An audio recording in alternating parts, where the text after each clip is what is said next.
In firefighting and public safety, reliability is key.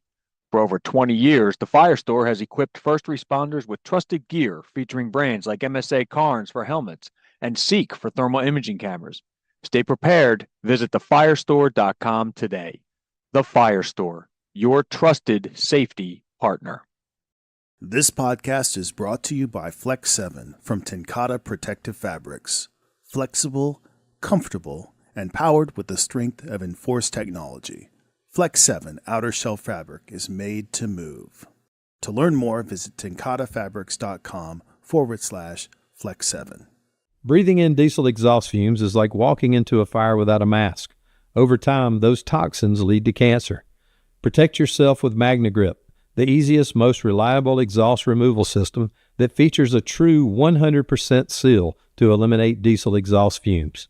To get free grant assistance, visit magnegrip.com.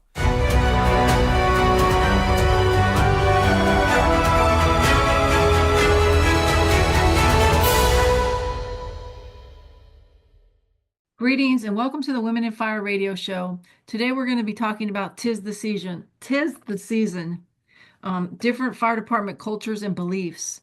I'd like to thank Fire Engineering for allowing Women in Fire to be part of their radio show. I'm Lisa Baker, the Southwest trustee for Women in Fire. Today I have some outstanding guests. I have District Chief Kim Phillips, who's from the Houston Fire Department. I have retired Lieutenant Heidi Simons from the South Metro Fire Rescue in the Colorado area, Denver area, and Firefighter Brooke Shields, who is from Aurora, Colorado. So when we think of culture, it's defined as the behaviors the organizational leader is willing to accept, while the fire department certainly must set expectations for organizational behavior. Who is the first line of defense when it comes to ensuring these expectations are met? Beliefs within the fire service often include a strong emphasis on integrity, loyalty, compassion, service to others, accountability, teamwork, prioritizing life safety, respect for all, valuing diversity, and treating everyone with respect, regardless of the background or problems. So when we think of the cultures, we think of behaviors, attitudes, values, and beliefs that are shared within an organization or a group. It reflects the collective perception of right and wrong, good and bad, or desirable or undesirable actions and characteristics. So I'm going to go ahead and ask some questions. Whoever feels wants to start, just go ahead and start.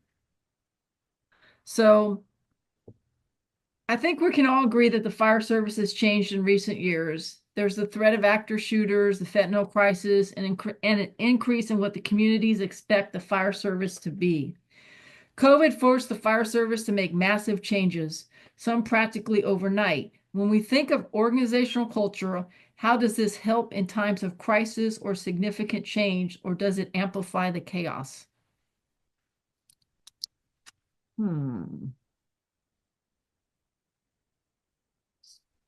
So to clarify your question, I guess I'm a little unsure of the question.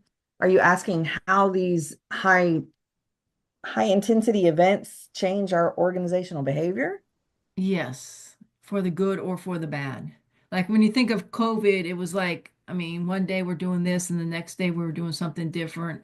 Mm-hmm. And just a lot of organizations, after talking to people, it felt like it was just total crisis control and chaos, that really there was no plan and action of what we were going to do.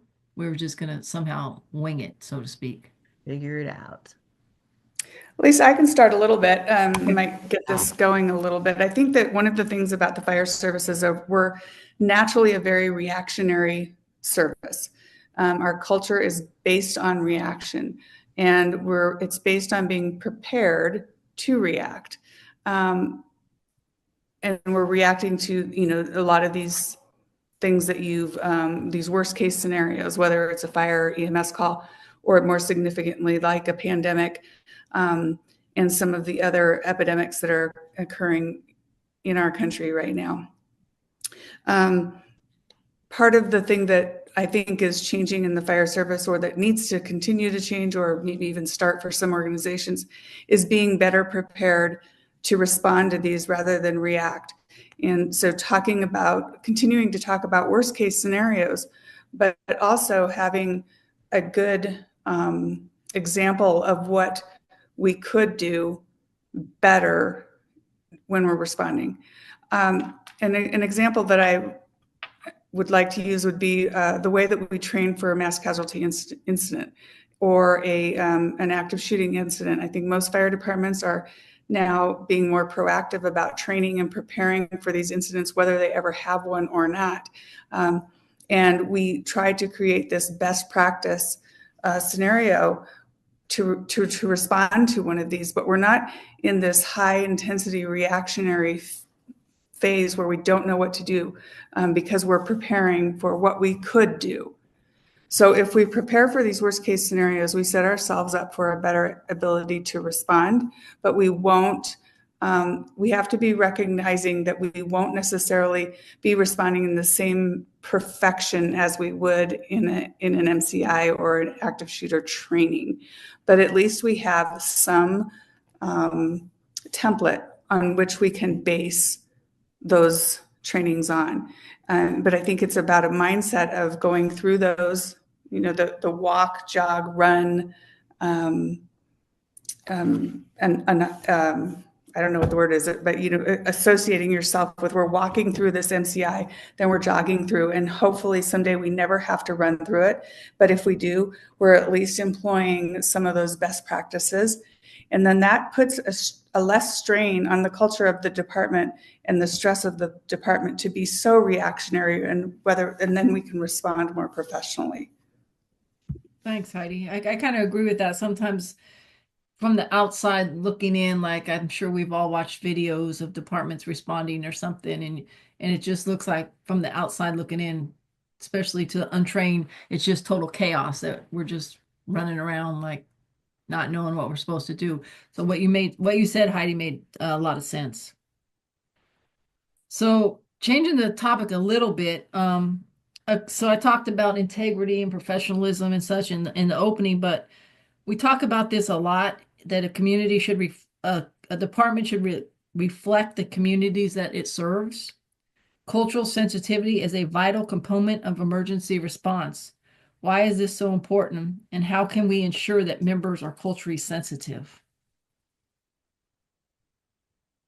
Wow. That's like the question of the ages, isn't it?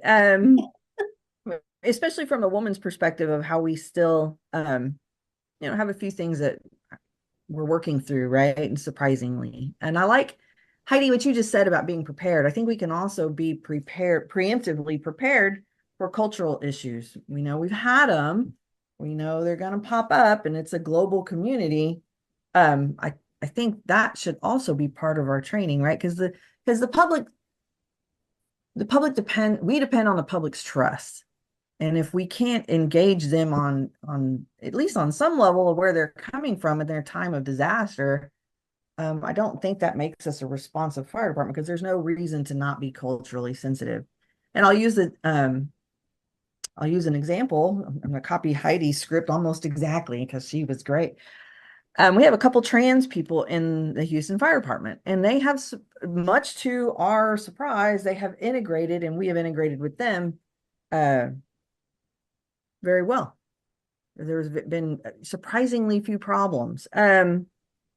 But I do know that there's only two people, and so the public we don't have a lot of interaction. And I still note that sometimes there's everybody's making fun. Is it him? Is it her? Is it, I think we could work on our cultural sensitivity at many different levels and still be a family, right? And so still maintain that closeness. So that's my preparedness speech. And I think I think it's not going to come as a surprise to no one that we don't necessarily reflect the community. The Houston Fire Department is, of course, about 50% white.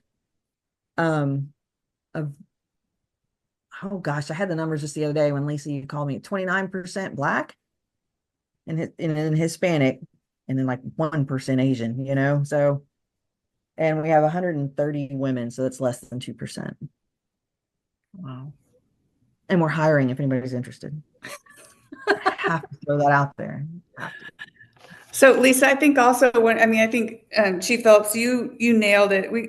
it's about one being sensitive, but it's hard to be sensitive to something you don't understand. And Oh so yeah, that's a good way to put it. Yeah. right? So inclusivity is all about being able to accept people where they're at, who they're at, what they're about. But it's very difficult to do that when you don't understand it, and or if you're afraid of it. Because I can remember way back in the day, one of my fears was that every gay woman was after me. I mean, look at me. But then I realized that, I mean, it was about being educated. I worked with women's basketball. They educated me. Heidi, we don't like straight women. We like gay women. And it's like, oh, well, that makes sense. Okay. So that makes sense to me. But it was about being educated about it because I'd never been exposed to it. And it's no different when you talk about, I grew up in a highly diverse cultural population. I grew up in Berkeley, California. So I had a ton of friends growing up that were Asian. So I knew a lot about Chinese and Japanese cultures. And I even then went on to work in Taiwan for a period of time, which is a big combination of Chinese and Japanese cultures. And so I'm very comfortable and familiar with some Asian cultures. But I am not with other cultures. For instance, if you went to the Middle East, I don't know much about Middle Eastern cultures. But what I do know is because I was brought up where I was, is that people are different.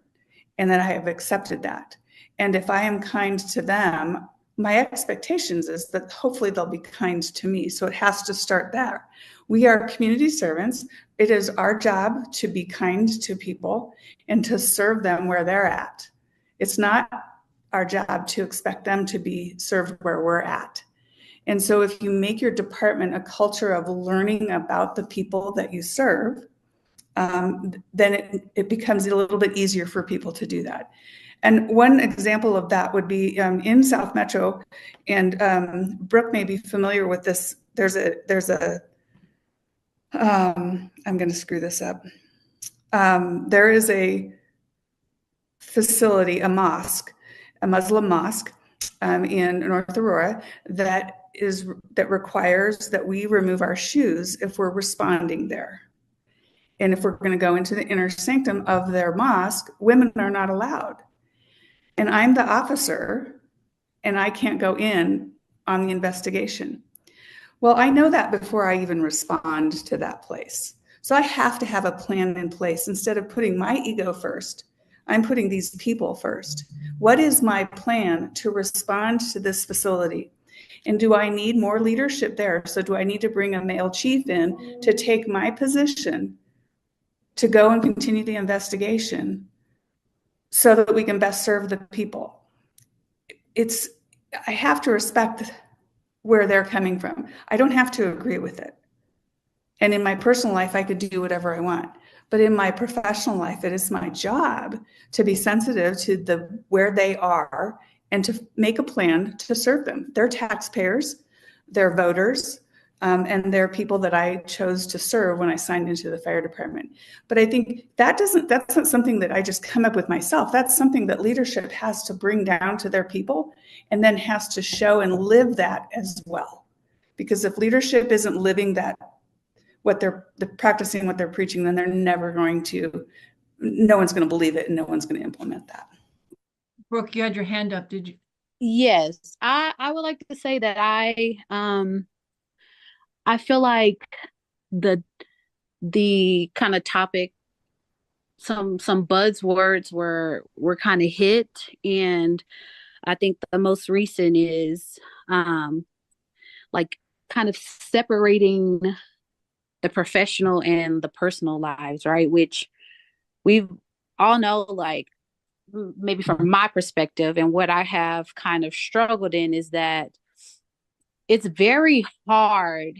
And this is like kind of one of my like sore spots with like coming into the fire service and realizing like, ooh, this is a little different than what I've expected, is because we sell when you're coming into the fire service that we are a family and we operate that. And so and then we get into the fire service, and then, yes, we make sure that we sign the paper that says, yes, we will serve the public in these ways and not be biased.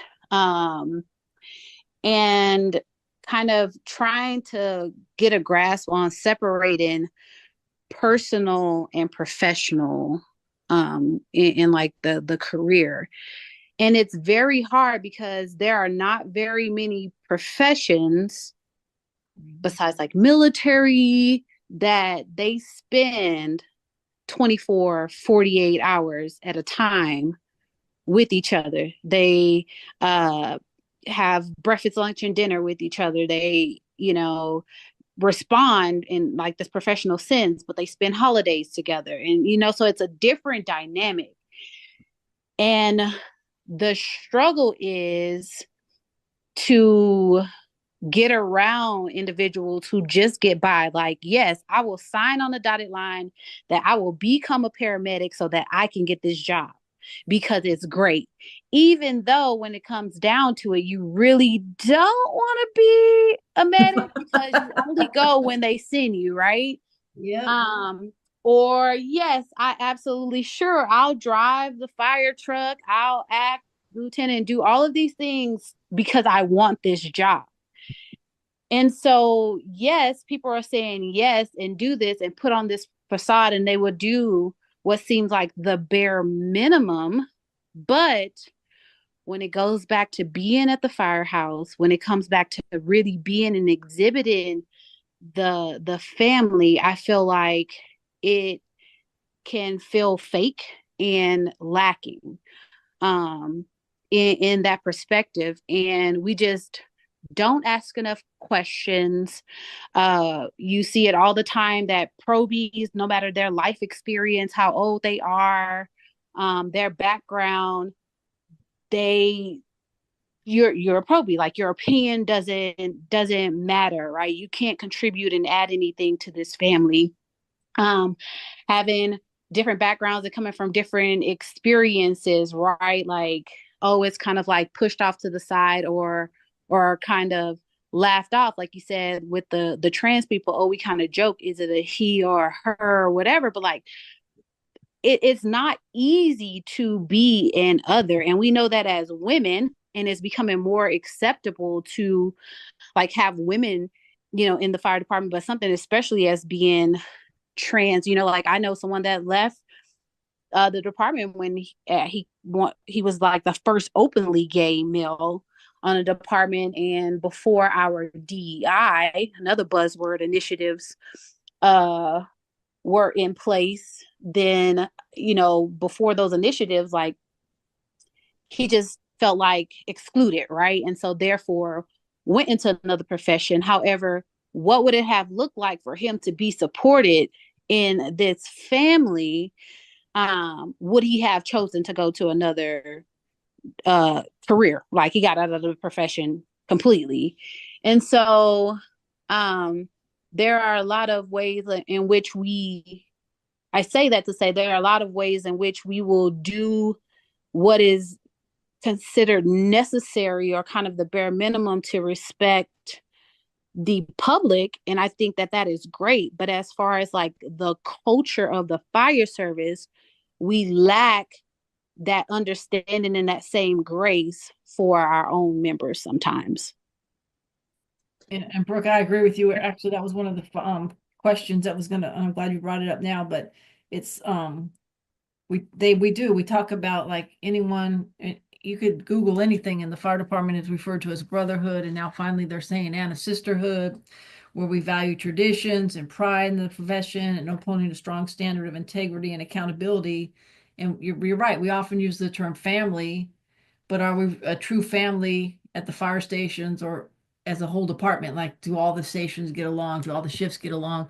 I mean, once the tones go off and we go out on a call, people put their different beliefs aside and get the job done. But I think you hit it on the head, Brooke, like when we're at the fire stations and such, are we really a true family? Because do we actually understand the different cultures? Like, if someone is Muslim and they're doing Ramadan, And do we understand why they're doing it? And what's the history behind it? Or if somebody doesn't want to eat meat and they're a vegetarian, do we just think, well, they just don't want to kill animals or something? Do we really get to know the true value of a person, like you just said, Brooke, instead of just like, brushing it aside, so to speak, that, okay, well, they're just different and I don't really care. I mean, I'm here just, to do my job, and do we really include them in such, because they are different than us.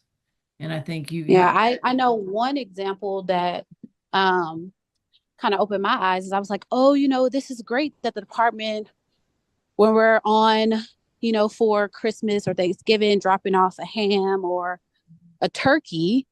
And then I was kind of roving in and I found out that one of the officers, he was Jewish, right? And so while that, ham or turkey was a great gesture, I think like, just knowing a little bit more about it and seeing like, is it difficult to get a kosher ham so that they could be included in that meal with their crew? Loud truck. But it's just like going out of the way, like to make them feel included. And I have Jewish friends, and I asked, what is the one thing that can like make you feel included in it? And she was like, when they celebrate Christmas, like I understand that, and it's not the same beliefs, but like if I could just enjoy like food and be with everybody as you enjoy the food, and there's some options for me, that would make me feel more included. And so it's like, are we really taking the time to know our crew members, right? And making them feel included. And I feel like if we do more of that, then of course that outward reflection and serving the community will be even better. I used to tell my guys when we have a meeting, especially when I would get to a new station, it's going to be hard to politically correct me. I try real hard to be, I have family members that are trans and we're just scattered about the landscape. We're a rainbow of excitement. But I would always just tell them, and Lisa, you said we couldn't curse on here, so I understand, but I would tell them, so if you need to, you have to. no, I just insert your appropriate word. I would tell them, like, hey, what I don't want y'all to do, if you don't know, you don't know, but don't be a jerk.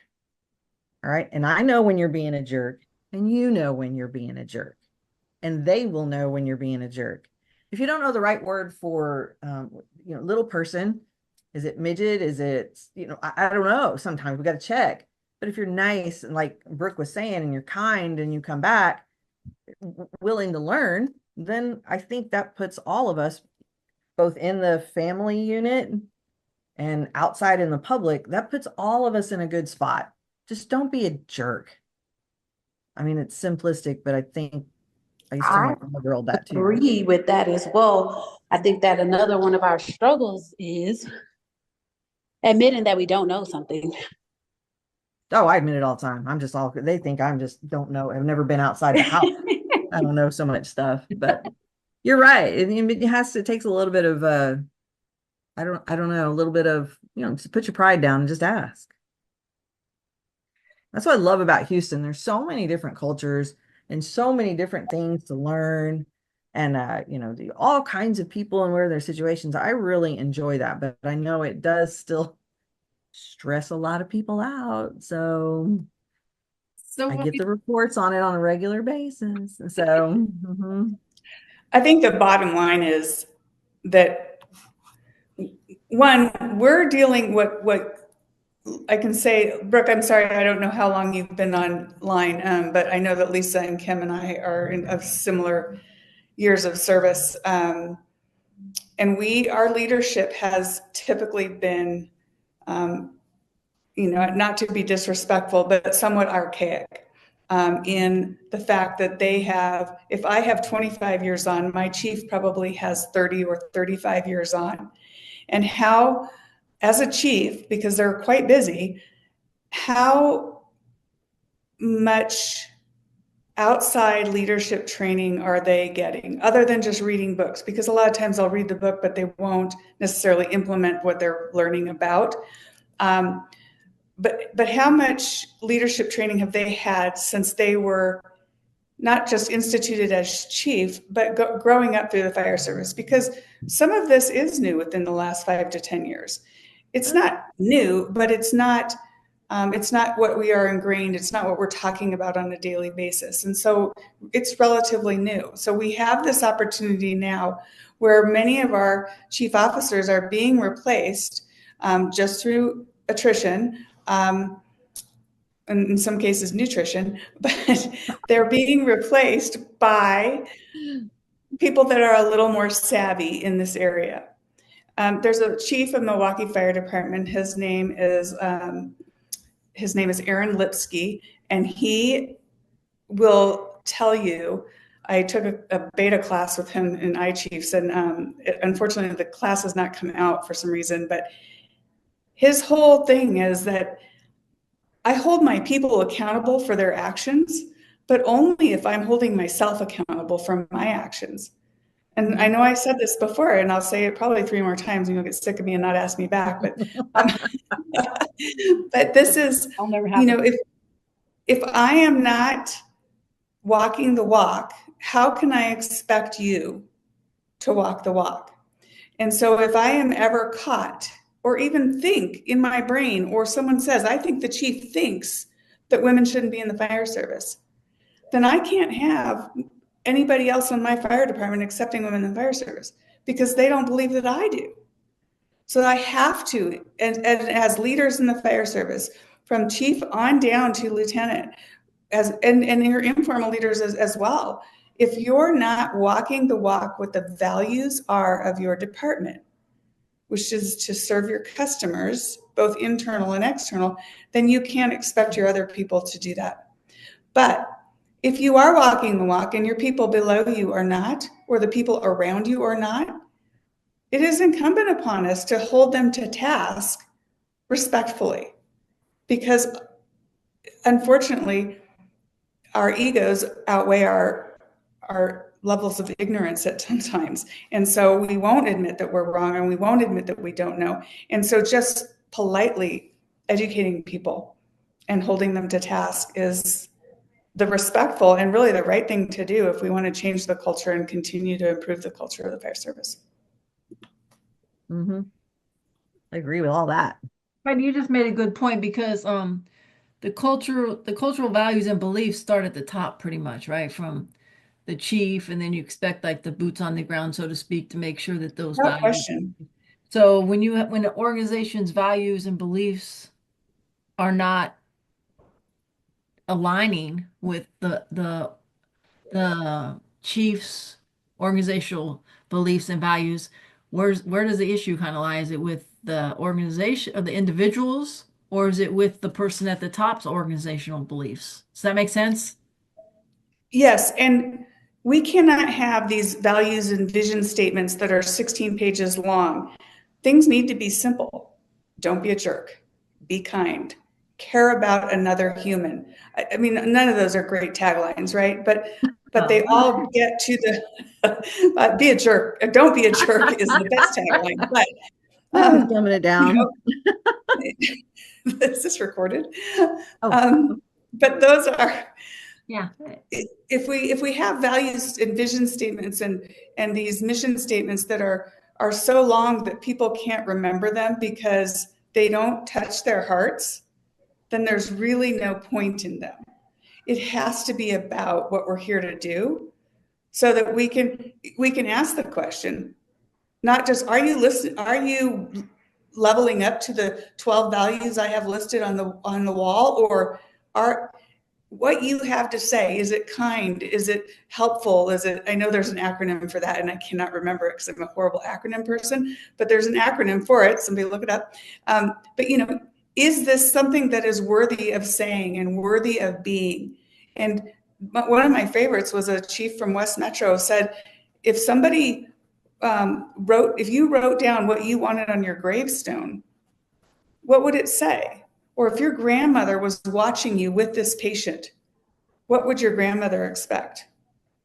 So, I think putting some connotation to people of how they should be acting is helpful, but it starts at the top. And you can't have a chief that's in his office all the time or her office all the time just saying, hey, I want you to act this way. The chief needs to be out there showing them as well. And I know they're busy. I get it. You signed up for the job. That's why you're making all this money. So, but let us see you being truly a member of society, not because your ego demands it, but because your supposed servant's heart demands it. And that's kind of like when we think of culture, it's the organizational leader, whatever they're willing to accept. So whatever the chief is willing to accept is going to kind of become what the culture of the fire department is. So I don't know if I was talking to some female firefighters, and they said it seems like just more recently the term fireman's being used again as opposed to firefighter. And and I was like, really? Okay. Uh I don't understand. We're in 2024. And actually I was at an assessment center and there was a guy who kept saying fireman, fireman, fireman. And I said, it's firefighter. And he got mad at me for telling him that. Oh no. Yeah, he got mad at me for saying I can't. I don't even remember what his term was. I'm like, you're the one that's using the wrong terminology. And so, I mean, it makes you wonder where they're from. Is that term allowed? I mean, it doesn't bother some people. And he tried to ask me, why did it bother me? And I'm like, I didn't say it bothered me. It does bother me, but that's not what I said. I was letting you know what the proper term is in 2024 is firefighter. And then he went on some long dissertation about how he still calls them mailman and policeman. And I'm like, okay, back to what I said, it's like, so I wonder if that's his culture, where he's from. Do they allow to say fireman? I mean, I know where I used to work, they changed all the badges to firefighter, and that was like 15 years ago. But apparently the girls I was talking to from that organization are still saying now there's this new influx of people saying fireman again. So there was a female firefighter who went on a podcast talking about how it doesn't bother her and it's an okay term to use, and that she takes pride in being called a fireman. And I think that the cultural expectations that she's setting, that she's representing for the rest of the women by going on a nationally broadcasted podcast is unfortunate. And there's nowhere in our job description, in our job titles, and I mean, I doubt anywhere in the United States that says the term fireman. And I understand if a man wants to call himself that, but not in the professional area. That's not where we do that. It does have a lot of connotations that are negative towards women. And when the organization allows that to continue, which many do, it may not be intended to have the consequences that it does, but it has negative consequences. And for anybody to argue that otherwise, we all have hundreds of examples. And that is a perfect example of just a cultural or a lack of inclusive language. We don't call them doctor mans, lawyer mans.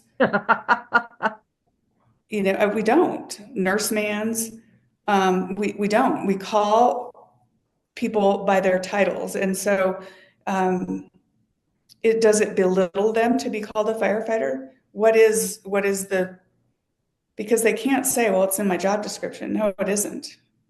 And go ahead. I'm sorry, Heidi. Well, and I don't want to make this a whole discussion about that particular term. I just because it was what we were talking about. We could make it. Yeah, but it's a perfect example of just holding people accountable. And you don't have to explain it. Lisa, you don't have to explain if it bothers you or not. It is an incorrect term. I kind of said to him, I said, it's not about me. It's just, I'm telling you what the proper terminology is. And chiefs should be able to say that too. This isn't about me. It's not about what you think, and it's not about what she thinks. That is not what we are called here we're not called flame dames. We're not called fire dragons. We're not, there's a lot of terms. Oh, I gotta remember that. And just Yeah, you like that one. adding on to that real quick, I think that some older generation or even younger generation males now, because it seems to be reoccurring in certain organizations, it's sexist. Some people find it very sexist to be calling a firefighter that's a female a fireman. And then it's going back to like when we were talking about diversity, then in 2024, we're still like getting happy when a department hires their first female or Right. promotes their first female to an officer or their first minority member of their organization to a leadership position. We're still celebrating that. And while it's great that we're celebrating it, I think the overall question is why are we why are we just now having Why is this a thing? Yeah. Yeah, I ask when I run into those situations, and we have a new leadership team that is very fond of the word fireman. Oh yeah, I saw the video of your ops chief. Oh my God, don't get me started. I just had my physical today, so my blood pressure is a little edgy. But I tell people like that and them too. I said, flip the script. Flip the script. If someone walked in and said, "Hey, fire women, how are y'all doing today?" They would lose their things, their minds, right? And I said, okay, but if it's okay for you to use fireman, but it's not okay for me to call y'all fire women, is it because women is a less than? And men is more so, but firefighter is neutral, right? Because that's like Heidi says, it's what we all, and I imagine Brooke has 1,000 examples of this, but it's just like, hey, we're not fire women and we're not firemen. It's not male women. It's not council. Yeah. It's a microaggression. In my term, it's a microaggression, a term to some. Very much so. It's microaggression. It's very much so. It's like only men should be in this profession. Exactly. Yeah. Mm-hmm. So. I think a big part, and we're absolutely correct that we see it, but it's about acceptance, right? And what everyone from the top down accepts and allows. And we want to say, when we were kind of integrating into the fire service, like to use the word tolerate, right? It was just so like I'm not just tolerating, it has such a negative connotation, but it was like we're doing this and we're just tolerating these women and we're tolerating people of color, and and so now we're just like, okay, we'll tolerate people and we've done that, but you want me to accept the fact that I'm like, it's kind of the same thing. And just the other day someone was like, oh yeah, like we could do this, we could be kind to people on the interview panel because we've done it before when we had women into the fire department. And I was like, this is crazy that, like you said, it's 2024 and we're back here and you're saying to just tolerate it and to just accept it. And I'm just like, this is crazy. This is absolutely crazy that we're here, and it's like, oh well, we're doing this and we're changing the language of the question. We can no longer ask interviewees to see them as like what professionalism, because it's different for everybody else. Like, don't use the word professional because your idea of professional and my idea of professional is like different. So we can't ask interviewees this question. And I'm like, okay, I can see that, but I want to raise you one. Like, can that not be said for the same thing as like a fireman and a firewoman? Like, just use the blanket term firefighter. It encompasses everyone, right? Not inclusive. And so, yeah, it's just, it does kind of feel like we're doing that like back and forth thing, like it's okay, well, and I deal with this with my 7-year-old. Well, if it's always these if then statements. If we're going to accept people, then they should be okay with us calling them firemen. Like, no. it shouldn't be an if then, or you're doing a give and take, right? Like we shouldn't be there. This job is way too dynamic for us to have that behavior and to be, like you said, accepting this right now. And so it's like, true, when people, I'm just like, I hate to be a person like that always says it, but man, listen, you think you're doing a good job with doing the bare minimum, but where is that ever acceptable? Nowhere. It's never acceptable. Why are we okay? We have, we're celebrating the first female, lieutenant or whatever, the first Black female lieutenant. Yay, look, see, we're doing a good job. No, we're really not. Like, who's going to be the people that say, no, Yeah. this, no, like, okay, like, but how can we do it better? Because you say you want to have the department reflect the community, and we are very far from it. National. Oh, definitely. I think The bottom line is that if we really want a culture that is of service and is of positivity, and no one should be tolerating anything, because tolerating things isn't acceptable. It's do you tolerate being hit by your husband or your girlfriend, or your wife? Do you tolerate being sexually assaulted at work? Where in the world do we think that toleration is acceptable? And I think I would say there are examples that within without the question. last couple of years that, like, it shouldn't be the case, but the reality is I agree, and it is the reality, but we need to start addressing that, and chiefs have to be held accountable, to step up. Now, things are not going to change overnight, but if we develop a strong leadership team that is, that's going to go out there and hold people accountable. People are afraid of people will quit. If they quit, that's their problem.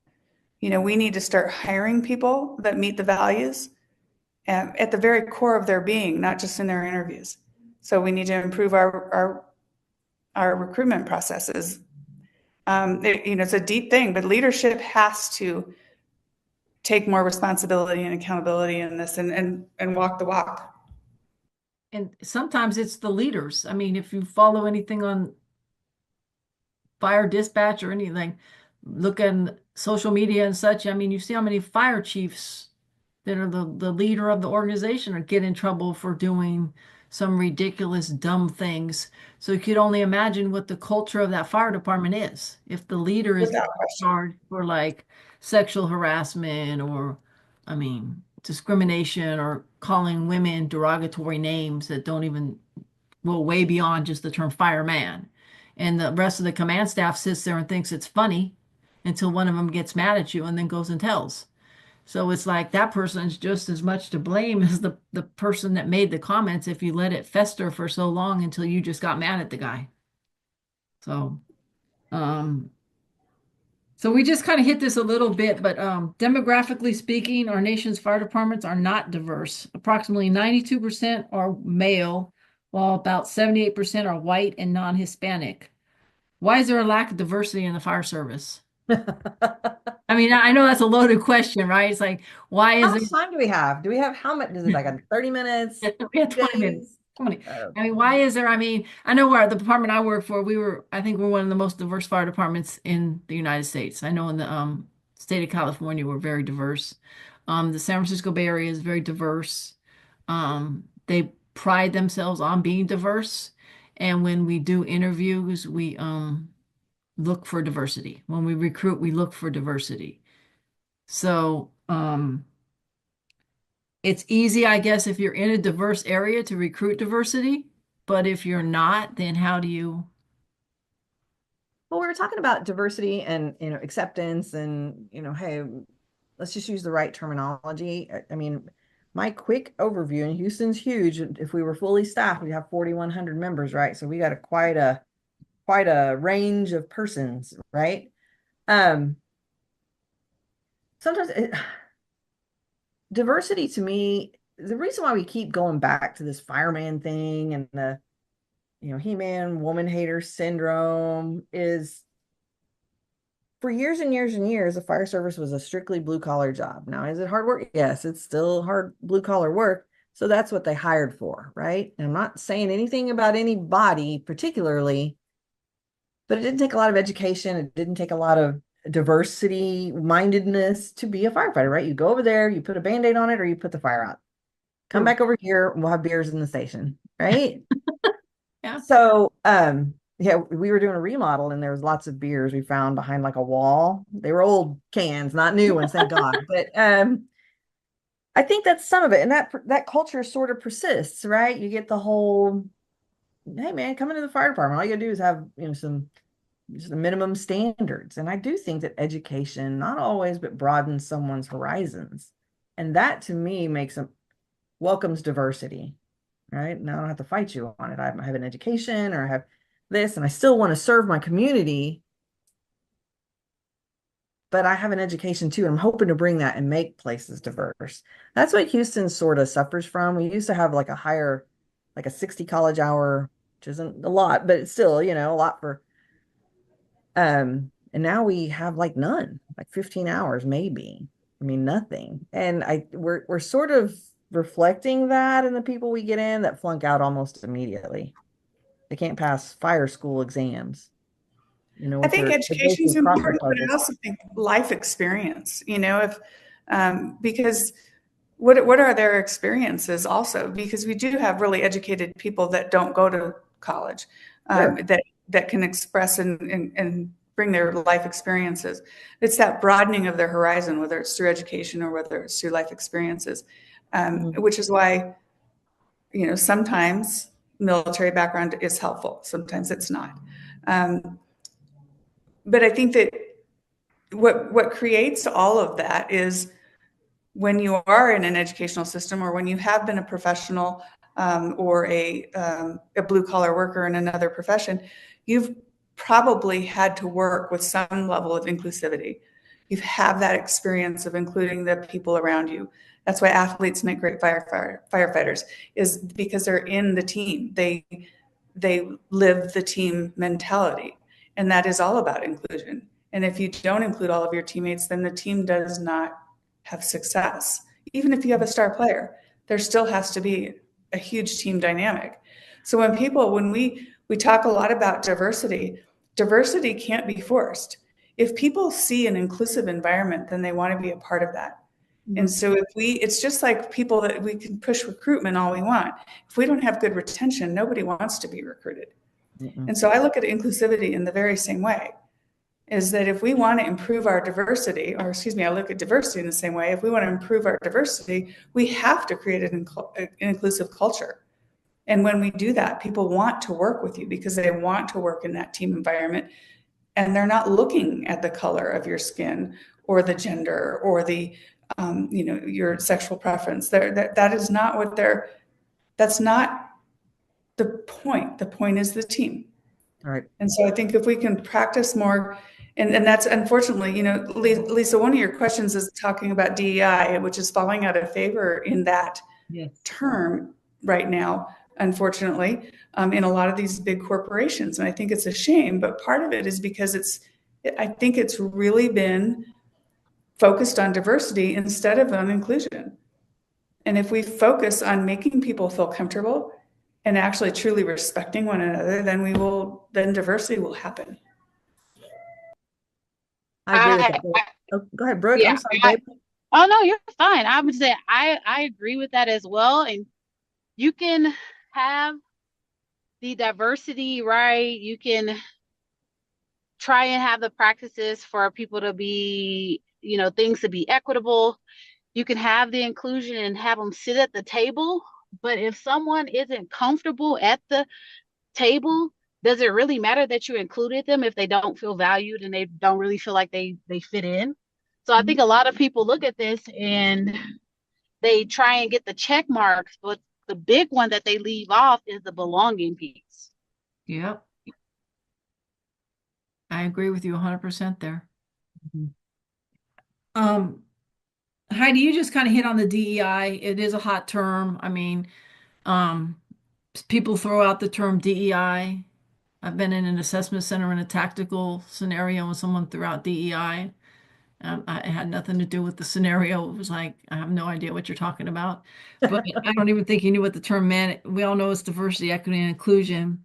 And you could pick any profession right now, like Heidi just kind of said, and see that a lot of the companies are going away with it. But you could see when someone's promoted, like on any look on Facebook and any fire department, any police department, anywhere. It doesn't pertain just to public safety. You start reading the comments, you're going to see, oh, they're a DEI hire. And we even heard that recently in an election that, oh, they're a DEI hire. It if it may be the, it may be their own department that they're commenting about it when they see it. Oh, they got it because they're DEI, or they got it because they're a woman. Yet we say we're a family. So when it's happening in our own organization and we're saying, well, they got promoted because they're a female, they got promoted because they're Hispanic, they got promoted because they're African American. How are we a family if we're saying this? It's just like you don't really know how they got promoted. I mean, they took a test like everybody else. Same when you like hire people.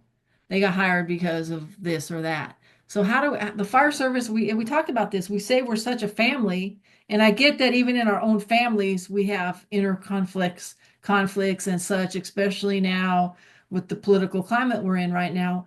But how are we a family if we're claiming that people are getting promoted that don't deserve to be promoted? How do we, I mean, I don't know if we could correct it or not. I mean, we all know that they take a test, right? We all, like, let's say we're going for a lieutenant captain, whatever promotion, and we all know they took a test, and probably 90% of fire departments, you take a written test and then you take an assessment center, and they're passing that. I don't really believe anyone's giving them the answers. So people get mad when they see a list come out and people get promoted. And I don't understand that. I don't know if you guys understand where I'm going with this, but it just doesn't I make sense to me. I think that maybe it's because no one wants to say that their standard or their criteria is has changed in order for that person that they may feel like isn't deserving. I'm gonna say that and try and be nice about it. No, I get where you're going. I You totally know, like, understand. Yeah. well, we have to stop if we want to, you know, you, we always try and like get away from like the race base. Besides being away from race base and like male versus female, I feel like we're also seeing a shift, right, generationally, Yeah. where, you know, they like, all these millennials, they don't want to do the hard work. They just want to, you know, get the job and like not do anything and be lazy. I, oh, I yes and no, and I'm like, I'm a millennial, but I don't really hang out with millennials. But Nice. Yeah. because I can see that. However, you know, when we were just on the buzzwords of, well, in order for us to be more diverse, somebody may have felt that they had to lower the standard in some sense, and I don't think that that's the case. You, instead of asking, are we looking for these people in the right places, they lowered standard. Well, we'll compromise this. Well, we'll compromise that. And now we're just in a spot where you've lowered the standard so much in order to check a checkbox for being seen as diverse or equitable and inclusion. You like to hit those buzzwords that now, instead of just saying, we lowered the standard too much, or, you know, we need to go back to the drawing board. Now it's because of this and this and that somebody is getting promoted or getting hired. And Brooke, you just made a lot of sense. I think you're right. A lot of people think that the standards are being lowered when this is occurring, when people are getting promoted that they don't feel should get promoted. So we got time for one last question. It's kind of a hot topic. In 2024, we've seen many people of all demographics taking political sides. We know what the political culture is right now in our nation, whatever side you're on. And as a fire station, how do we handle this to ensure that the disagreements don't affect the morale of an agency? Mm. I mean, I know that we all have our own beliefs on this, and That's a really hard one. I mean, it used to be, it seems like not long ago, you could have gentle discussions on politics, right? So you could talk about a politician that supported, why is the union supporting this one? It was like, well, they support firefighter issues. Well, I don't believe in abortion or whatever the case. That's the union can only pick people who support firefighter issues. Everything, you got to vote your conscience, right? And everybody be like, oh, okay, well, I got you, and then they move on. Now, I forbid anyone you have to to talk about it because we cannot reach agreement. not even just an agreement. I'm okay with disagreeing. I don't care if you disagree. And I'm also a chief, right? So if I start yelling at somebody now, now they're all, if I say something, I'll have to be on the ambulance for weeks. And, so I just forbid it. Absolutely not. I know We're it not was gonna do it. in our rules, it is in the rules and regulations where I just work that there's to be no political No discussion. politics and religion, right? But we know it happens. We know it happens. We know it occurs. And you're right, Kim. I don't think we could totally stop it, but I think that there's a give and take at some point that you have to have with the different beliefs and values. A lot of it is values that we probably find hard to believe that somebody could have values like that. But at some point, I think that it has to you're right, not talking about it, but it's not talking about it just going to fester if that makes sense. I I mean, don't think so. I touch base with people. I think it's okay to touch base with people. Just go, hey, is there anything in particular that, we need to, just, hey, I'm just doing your mental. That's part of my job is to, make sure you're in a good state to work, right? But I'll just use myself as an example. I can't talk about politics with people. Now, I will always make a fair decision about if I have to fill somebody in or if I've got to, discipline them or whatever the case may be, which is always awful. But I don't want that linger in the back of somebody's mind. Is like, she called me yes, she disagrees with me politically, and that's why it's being happened. It's like, I just don't want to know, because if I know about it in the back of my mind, I'm like, I will assign you to the ambulance for 16 weeks, but I don't want to know. Don't tell me. What's wrong with that? Well, in Houston, busy. it's a different thing. Yeah. So, but yeah. So I just say no. We can't. We're not grown up enough to handle it. I agree. That is the bottom line. Reality. Yeah. Yeah. Now, I could talk with Lisa or probably Heidi and Brooke, and we could agree to disagree and talk about issues. But so much of today's politics is wrapped up in personality. And you're exactly right. It's like my football team against your football team. I don't know anything about football, but they're all, it's like, it's not. It's you hit the nail on the head, Chief. We're not grown up enough to deal with that. And quite frankly, most of America is not grown up enough to. It's social media. Because there's too many falsities that are thrown into these narratives. So you can't have an intelligent discussion. And, I have a very good friend who's on the exact polar opposite of the spectrum with me in politics. And it's like, part of me wants to just completely disown him, but I love him as a human being. And he has his reasons, and he told me his reasons, and I was able to listen to them. And I don't disagree with him with his reasons, but I'm not willing to change my views on other reasons. So but we aren't going to have that intelligent discussion like we can have here. So it's okay. You guys can talk about it off duty if you want, but we're not doing that here. Right. And you don't have to bring your whip down and be a real asshole, butthole about it. It wasn't me. It wasn't me this time. It was somebody else. It's always me. Chief, I should have told you it's always me. It's just like, let's just keep this a safe space. And let's Just just put it, yeah, just like a neutral zone.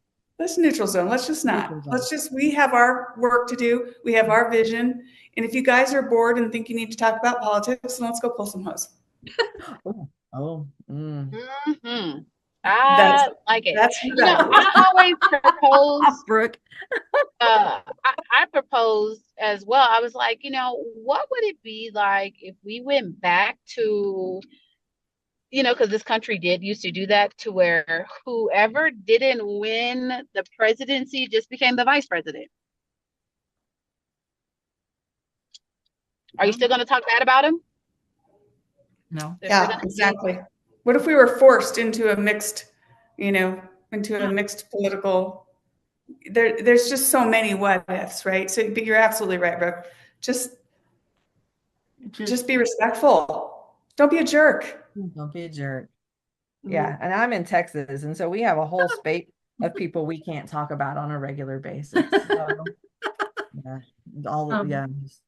Yeah, and then that goes to we're talking about it, and it's like, and sometimes you even have to like turn off the TV because some of the nonsense on some of these Fox channels are like bizarre. So we're almost out of time. Does anyone have anything else they want to add, or? I agree with most everything Heidi and Brooke said. And I was really interested, Brooke, you said some things I hadn't thought about necessarily from your perspective. I'm gonna have to go turn those over with my other young ladies. In the Houston Fire Department, we try and keep, I don't know if y'all do this, this is just something, we haven't been very good about it lately because times have been really hard in the fire department. We try and keep in touch with our little young ladies, our girls, because we do know that the culture can be a shock. It can be an absolute shock. And we like to keep up with them and open our doors. And rank doesn't matter. They can call anybody they need to, off duty, so that it can run something by us. I'm like, is this normal? Do people normally fart at the dinner table? Or are they doing it to annoy me? And you got to say, I think this is what they do. This is their thing. They do it with everyone. It's funny. It's like junior high. So I wouldn't worry about that. But then sometimes they come to us with things and we're like, that's unacceptable. Even in a rough and tumble environment that we work in, that's unacceptable. And you shouldn't have to do that. And I think we give them good guidance. We can also prep them for, hey, here's what's coming. You should know this is what's coming. I think it does the guys a service and the girls a service. Because people say, oh, we just want to be one of the guys. It's never going to happen, pumpkin. It's never going to happen. But we can be a unit, a cohesive, integral unit, right? Nobody likes the kicker on the football team, but they're part of the unit too, right? I don't know anything about football. Again, I just use that. That's a good analogy, though. He's just always out there doing nothing. Really, that guy kicks. That's all he does. Okay, so they don't like that's me. That's only my last little Houston hint. We just try and keep up with our babies because we don't want to lose them. We don't want them to feel alone and adrift. Right? There's 4,000 of us, 4,000 firefighters, and only 130 girls. We don't see each other very often. Okay. So we are out of time now. So I want to thank each of you for being a part of the radio show. Thank you to Fire Engineering again. Thank you to all our listeners and the members of Women in Fire. And remember to follow us on Facebook, Instagram, and check out our website, womeninfire.org. And we also are on LinkedIn. In firefighting and public safety, reliability is key. For over 20 years, TheFireStore has equipped first responders with trusted gear featuring brands like MSA Carnes for helmets and Seek for thermal imaging cameras. Stay prepared. Visit TheFireStore.com today. The FireStore, your trusted safety partner. This podcast is brought to you by Flex 7 from TenCate Protective Fabrics. Flexible, comfortable, and powered with the strength of enforced technology. Flex 7 outer shell fabric is made to move. To learn more, visit tencatefabrics.com/Flex 7. Breathing in diesel exhaust fumes is like walking into a fire without a mask. Over time, those toxins lead to cancer. Protect yourself with Magnegrip, the easiest, most reliable exhaust removal system that features a true 100% seal to eliminate diesel exhaust fumes. To get free grant assistance, visit Magnegrip.